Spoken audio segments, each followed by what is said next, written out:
A summer Sunday, 1914. All across Europe, the bells were pealing, calling men and women to church. Sunday, the Lord's Day, and a day of rest.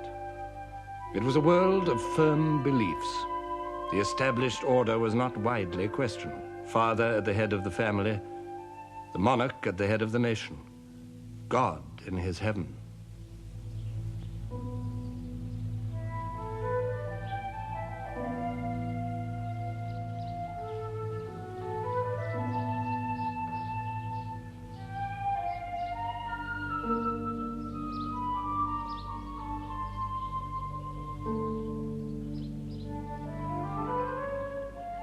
Sunday after church was a day of quiet pleasures. Little Donny daydream cried of Idaho, so now you know.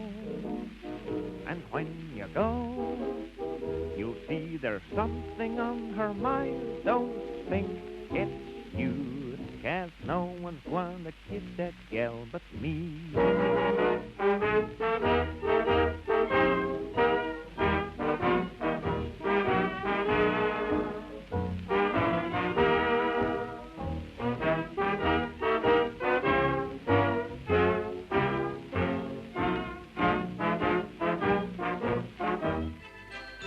In the Bois de Boulogne, the Tiergarten or Rotten Row, the aristocracy displayed themselves.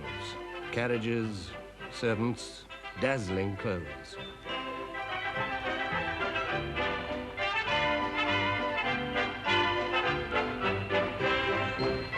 Material progress had marched swiftly in the peaceful decades before 1914.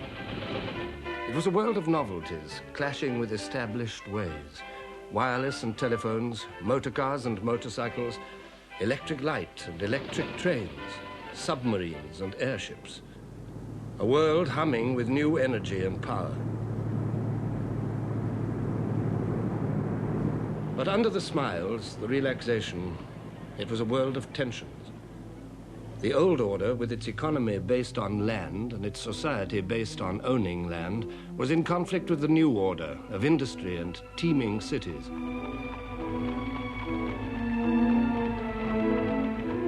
Industry had uprooted populations, expanded them beyond belief, tempted them, enriched them, and impoverished them.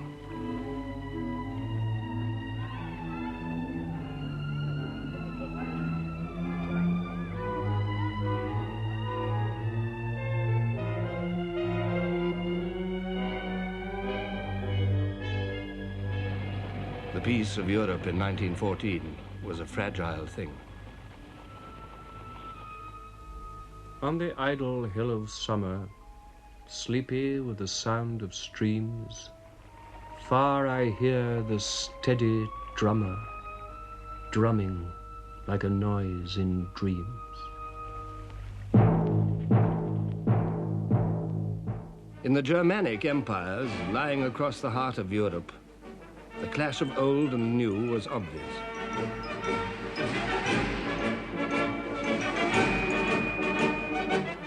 Under the leadership of Prussia, under Bismarck, the Iron Chancellor, Germany had emerged as a nation and as a world power.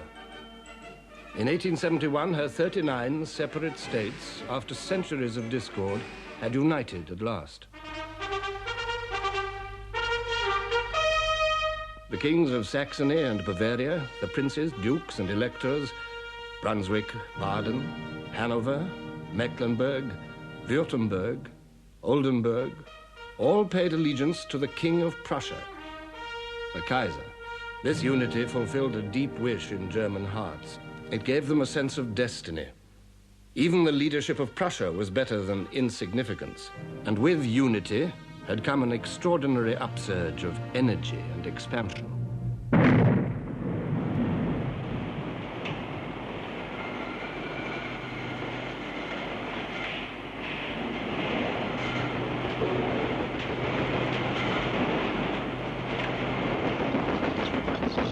In 1871, there were 41 million Germans. In 1913, there were nearly 68 millions, an increase of more than half. And more than half of them were living in towns and cities. But it was not merely an expansion of population. The foundations of economic strength at the turn of the century were steel and coal. Germany had made great strides with both.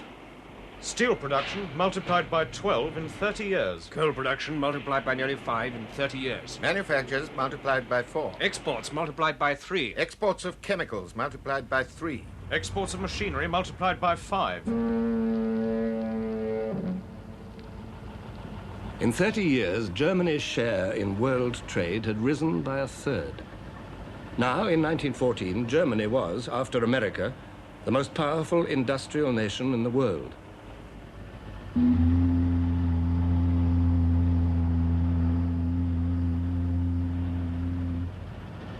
The epitome of her industrial might lay in the firm of Krupp. Essen, city of steel, where the first Krupp factory was built, became, by 1902, a great city with its own streets, its own police force, fire department and traffic laws. There are 150 kilometers of rail, 60 different factory buildings, 8,500 machine tools, 7 electrical stations, 140 kilometers of underground cable and 46 overhead. Germany delighted in the prowess of Krupps. When Alfred Krupp died in that year, the Kaiser attended his lavish funeral and called him a German of the Germans.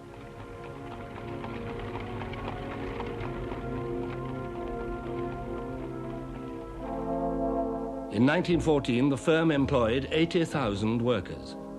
They lived in Krupp houses, their babies were delivered by Krupp doctors, their children educated in Krupp schools. They bought at Krupp stores, borrowed books from Krupp libraries, married in the Krupp church, and were buried in the Krupp cemetery. Under Bismarck, Germany had come closer than any other state to modern conceptions of social welfare. German workers enjoyed sickness, accident, and maternity benefits, canteens and changing rooms, and a national pension scheme, before these were even thought of in more liberal countries. Yet the life of the workers was hard. The steel mills operated a 12-hour day and an 80-hour week. Neither rest days nor holidays were guaranteed. In Germany, as in every industrial state, there was poverty and protest. By 1912, the Socialist Party was the strongest party in the Reichstag, the German parliament. But the Reichstag did not rule Germany. The Kaiser ruled Germany through officials whom he personally appointed. No one, says Sir Winston Churchill, should judge the Kaiser Wilhelm II without asking the question, what should I have done in his position? Imagine yourself brought up to believe that you were appointed by God to be the ruler of a mighty nation. Imagine succeeding in your 20s to the prizes of Bismarck's 3 victorious wars. Imagine feeling the magnificent German race bounding beneath you in ever-swelling numbers, strength, wealth, and ambition. And imagine on every side the thunderous tributes of the crowds and the skilled, unceasing flattery of the court. With this background, subjected to these pressures, trying to hide a left arm withered from birth, for 30 years Wilhelm II had vexed and perturbed the peace of Europe, but always short of war. His first public utterance when he came to the throne was addressed not to the people, but to the army. We belong to each other, I and the army. We were born for each other and will indissolubly cleave to each other. I promise ever to bear in mind that from the world above, the eyes of my forefathers look down on me, and that I shall one day have to stand accountable to them for the glory and honor of the army. These were not empty words. The German Kaiser was also the King of Prussia, and it was precisely for the sake of Prussian strength that the other Germany, the Germany of the merchants, the industrialists, the musicians, the philosophers, had accepted her rule. The Prussian influence was seeping through the whole nation.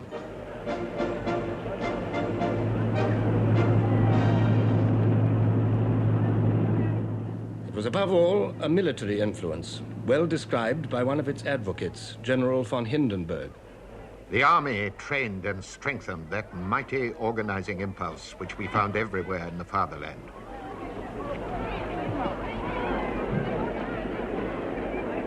The conviction that the subordination of the individual to the good of the community was not only a necessity but a positive blessing had gripped the mind of the German army and through it that of the nation.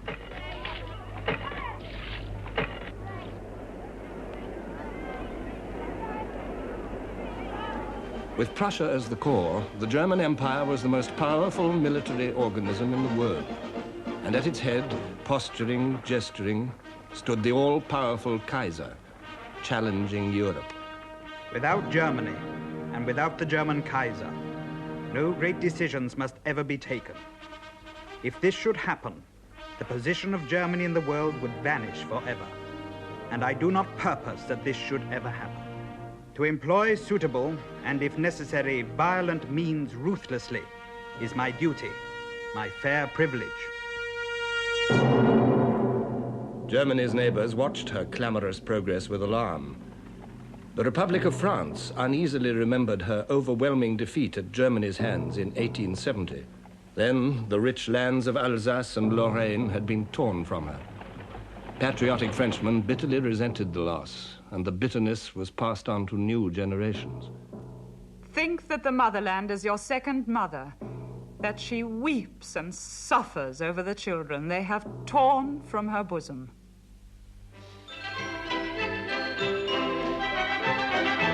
France had her iron, her coal, her industry, but the French were above all tillers of the soil.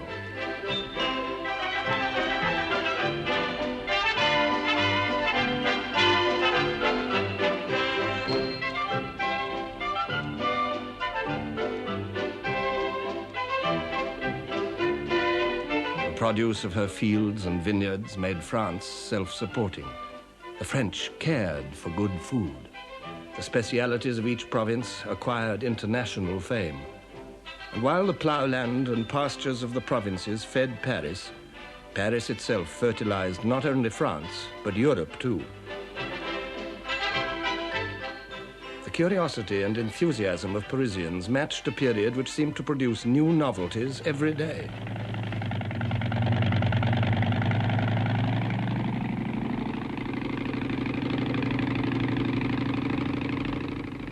Louis Blériot was the first man to fly the Channel. I began my flight steady and sure. I have no apprehension, no sensations, nothing. I am making at least 42 miles an hour, traveling at a height of 250 feet. Below me is the sea. There is nothing to be seen, neither France nor England. I am alone. For 10 minutes I am lost, and then I see the cliffs of Dover.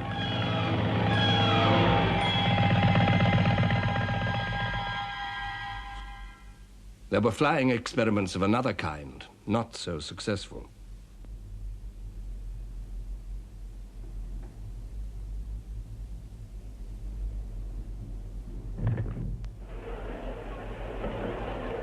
Cranks or pioneers, the French greeted them all expectantly.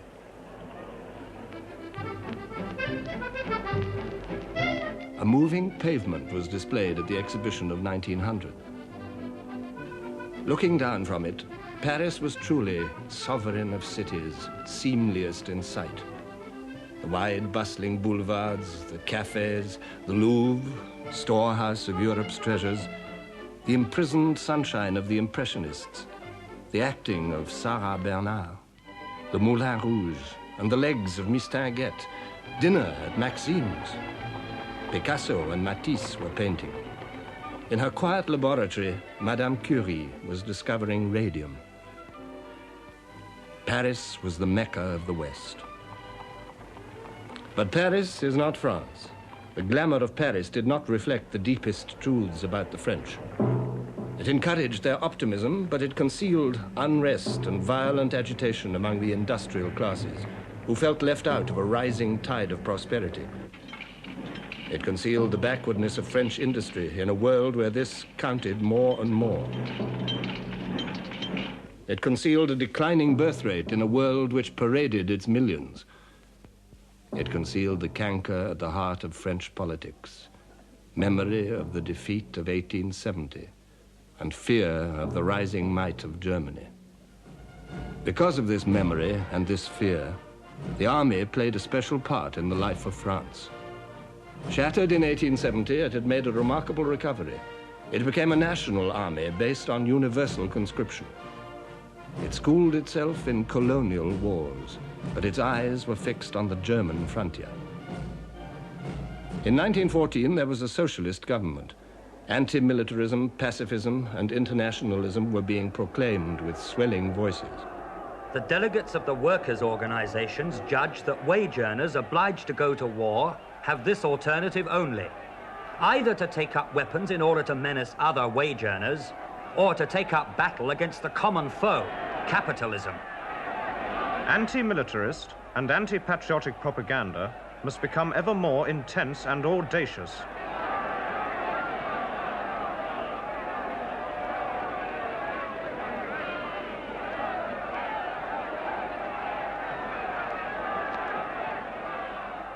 Discordant voices in France, strident voices in Germany. For as Germany pursued the destiny preached by her thinkers, another neighbor took fright.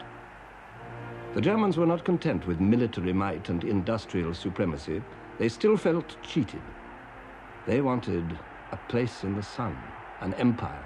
Between 1884 and 1890, German sovereignty was proclaimed over an area more than 4 times larger than Germany herself. And on the pretext of protecting these colonies and her expanding trade, Germany began to build a battle fleet.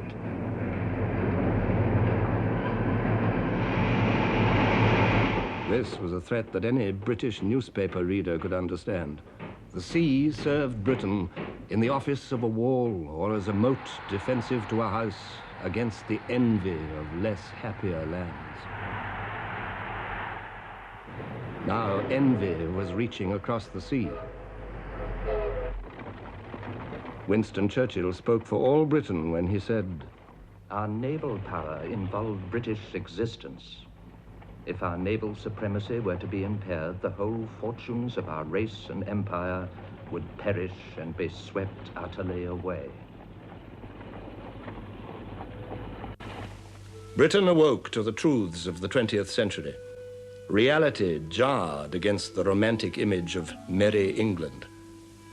Yet the image lived on, reinforced by the royal family in its role of country squire.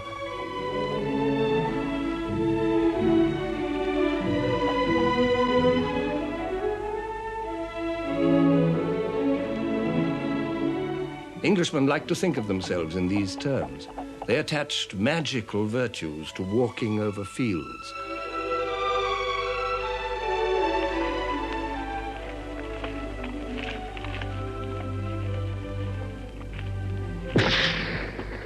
They also found virtue in royal pageantry, jubilees, coronations, state openings, funerals.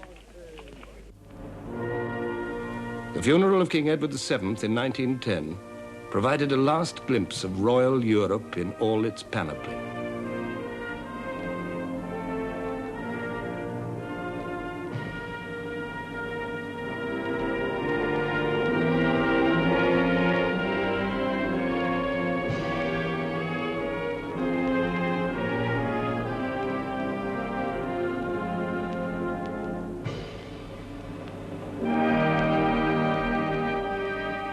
Nine kings followed Edward's coffin through the streets of London. King George V, his successor, the Kaiser, his nephew, the King of Belgium, the King of Spain, the kings of Portugal, Denmark, Bulgaria, Norway, and Greece. The watching, awe-struck crowds were reminded that Britain was the center of an empire on which the sun never set.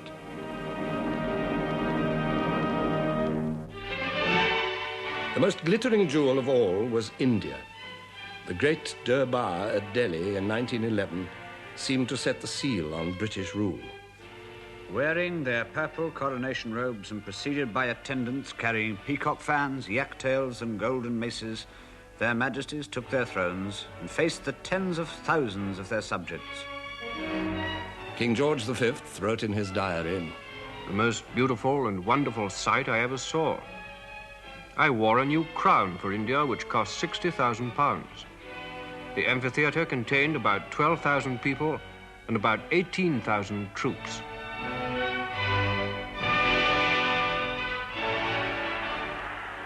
"119 princes and maharajas bowed and retracted in a ceremony which lasted a full hour. The Delhi Durbar affirmed the bond between the King-Emperor and more than 300 million Indian subjects. Africans, too, were subjects of the British Crown.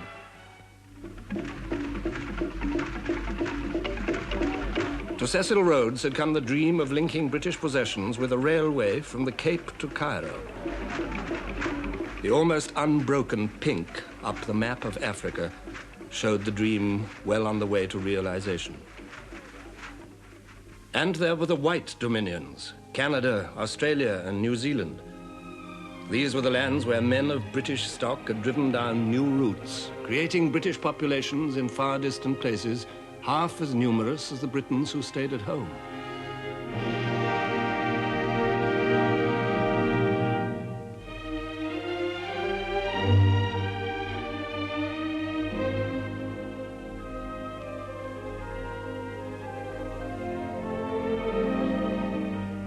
In the British Isles, life for many was a struggle for daily bread.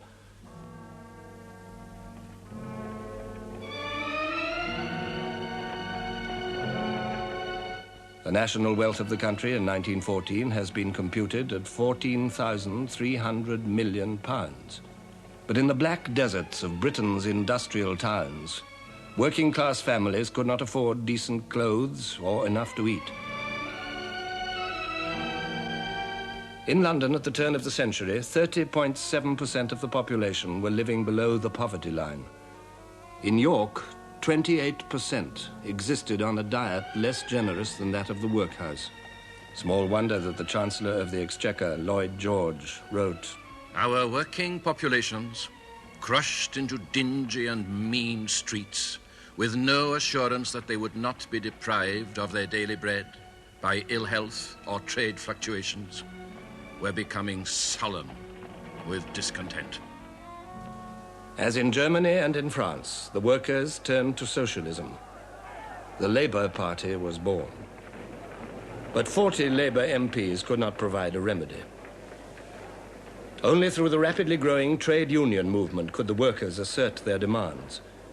In 1911 and 1912, Britain was swept by a wave of strikes more complete and embittered than any yet seen.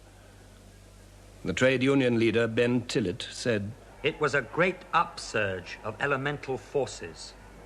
It seemed as if the dispossessed and disinherited classes were all simultaneously moved to assert their claims upon society."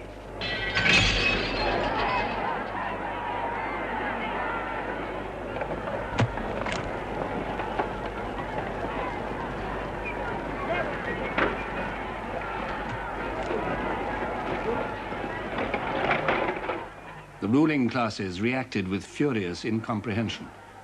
In Liverpool, troops were brought in to fire over the heads of the crowds. A man told Sir Austin Chamberlain, "I think the situation's so serious that I went this morning to a wholesale armourer's to buy 5 revolvers. The shopman said, 'We had 100 yesterday. We had 50 when we opened this morning. We have not one left now.'" This was England, facing a class struggle such as she had not seen for over half a century. Facing also the dispossessed who had nothing to do with class. The women. The old fight for women's rights received a new impetus from the militant suffragette movement. Nothing was safe from their attacks. Churches were burned, public buildings and private residences destroyed. Bombs were exploded. The police and individuals assaulted, meetings broken up. At Epsom, on Derby Day, a suffragette waited to throw herself under the King's horse.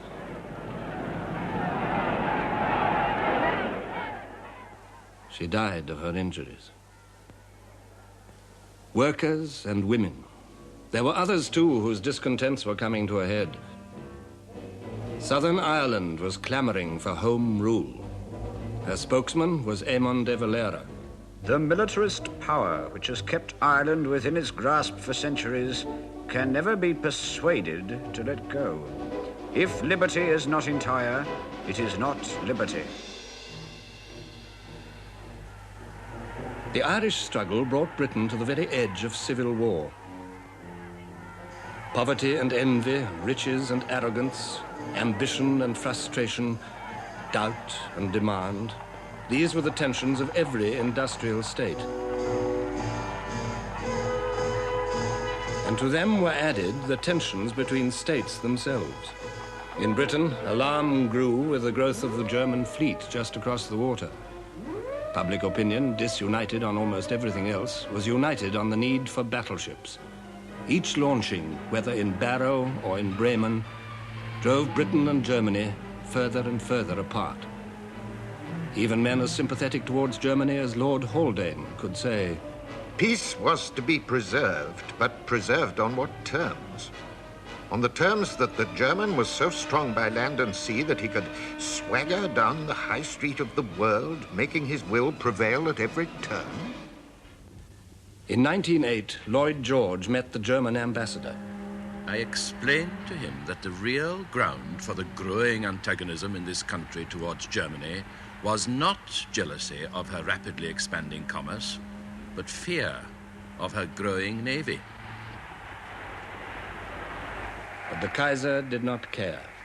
I do not wish for a good understanding with England at the expense of the extension of the German fleet.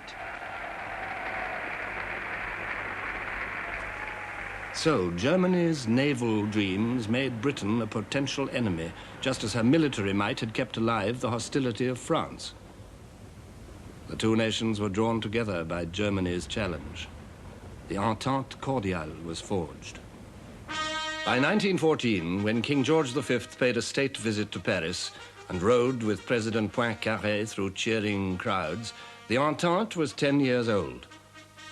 In both countries, men welcomed the end of centuries of rivalry. It seemed a good omen for peace. But the security offered by the Entente Cordiale was delusive. For France had another ally on the other side of Europe, Russia. Britain, in turn, made an agreement with her. Thus, Germany found herself faced with what her statesmen had always most dreaded, encirclement, potential enemies in the West and in the East.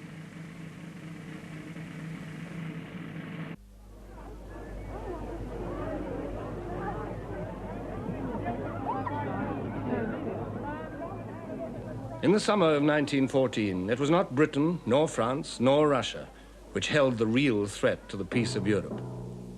The real threat lay in the alliance of Germany's making, her alliance with Austria. This was a shackle linking the swelling vigor of Germany to the irresponsible policies of an old, decaying empire. Bismarck foresaw the danger. I shall not live to see the Great War, but you will see it, and it will start in the East. For centuries, Austria had been the leading German state, Europe's shield against the East. By 1914, her empire was an anachronism, whose fatal ambitions died hard. At the head of this ancient realm stood the Emperor Franz Joseph, 84 years old. He had reigned in Vienna since 1848, Europe's year of revolutions, when the Austrian Empire had come near to collapse. Franz Joseph held it together by a mixture of compromise and repression, but nothing could disguise its decrepitude. Lord Lansdowne wrote, "To human calculation, the Habsburg Empire cannot survive the decease of the Emperor Franz Joseph." The anachronism lingered on, upheld by this old man. Its ceremonies, its displays, its brilliant uniforms, the rigid protocol of the imperial court, the high-sounding titles, the wit, the music, the culture of Vienna, all belonged to a past which was becoming ever more at odds with the present. For this empire was not merely Austrian. It was, in the first place, a dual monarchy. The Austrians shared power with the Hungarians, who kept their own parliament and their own laws. Austrians and Hungarians together ruled over a mixture of peoples. Italians, Poles, Czechs, Ruthenians, Slovaks, Slovenes, Serbs. Nearly half of Franz Josef's subjects were Slavs, who viewed their masters with sullen hatred and yearned for liberation. They looked for aid outside the Austrian Empire to the free Slav countries, the rising kingdom of Serbia and the Russian Empire, protector of Slavs everywhere.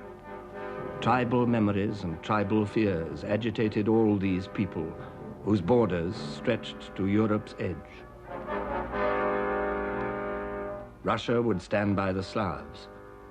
Against Russia, Austria would need strong help. Germany had promised that help. Whatever comes from the Vienna Foreign Office is a command from me. Yet there were those in Germany who felt misgivings. In 1914, the German ambassador in Vienna said, I constantly wonder whether it really pays to bind ourselves too tightly to this phantasm of a state that is cracking in all directions. But the Austro-German alliance was a fact, leading to inescapable conclusions. In 1914, the Kaiser noted, As a soldier, I have no doubt, on the basis of information reaching me, that Russia is systematically preparing for war against us. And I frame my policy on that assumption.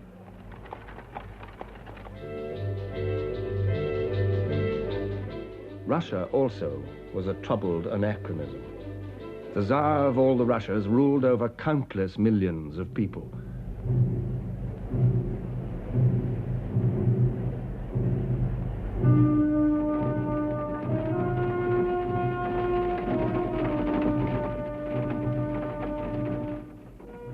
More than 130 millions of them had been counted in the census of 1897. How many more were contained in the deep hinterlands of the Russian Empire, none could say.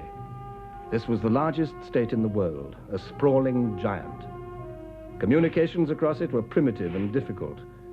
During the thaw, almost impossible. A British diplomat wrote, No one can have the slightest idea what the country tracks in Russia are like during the spring and winter. It took me 16 days to traverse 80 miles. Over these limitless distances, the Romanov dynasty, in the person of Nicholas II, emperor and autocrat, ruled absolutely. In 1895, answering a demand for more representative government, the Tsar said, Let all know that in devoting all my strength to the people's well-being, I shall preserve the principle of autocracy as firmly and as undeviatingly as did my father.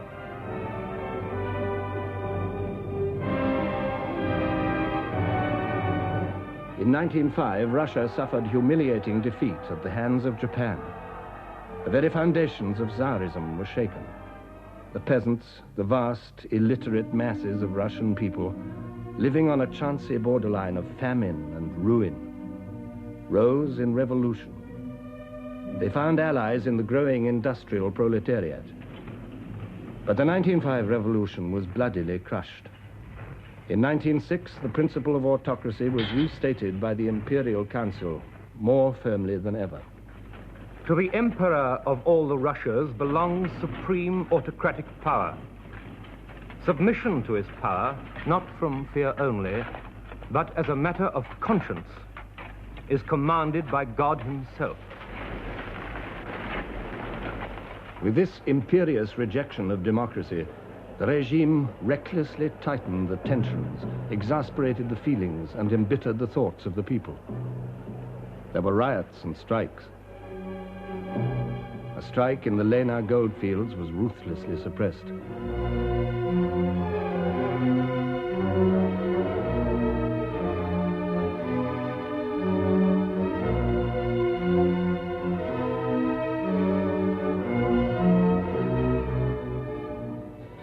The Tsar and his court consumed their time with simple pleasures, heedless of the Russian people.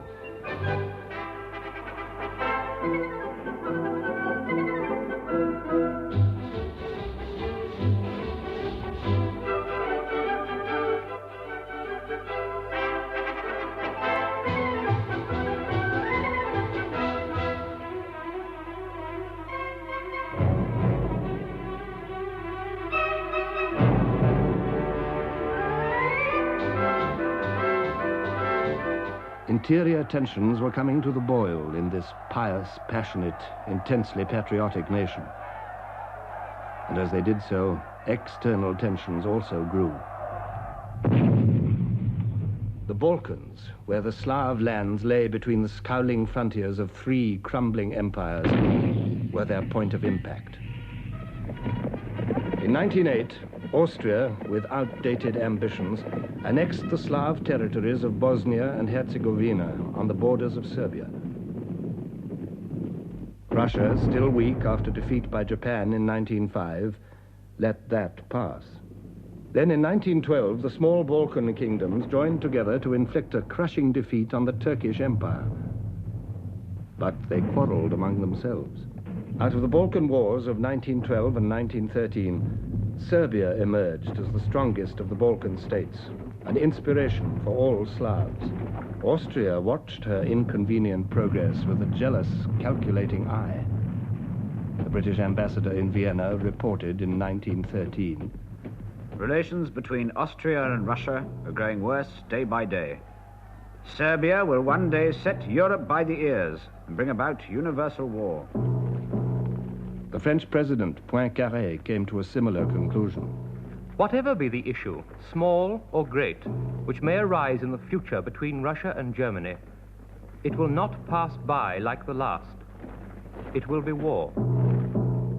In Austria, the issue was clear. The Austrian chief of staff, Konrad von Hotzendorf, said openly, "We must crush this viper, Serbia." By 1914, Europeans had learned to live with fear, and fear is the midwife of war. On Sunday, June the 28th, Europe entered upon her final, fatal crisis. The Archduke Franz Ferdinand, heir to the Austrian throne, and his wife were visiting Sarajevo, capital of the recently annexed province of Bosnia. From Serbia, just across the border, a group of Slav terrorists had also come to Sarajevo, pledged to kill Franz Ferdinand. As the Archduke and his wife took their departure, one of these terrorists, a Slav schoolboy called Gavrilo Princip, fired 2 pistol shots. They hit Franz Ferdinand and his wife. A quarter of an hour later, both were dead. The peace of Europe died with them.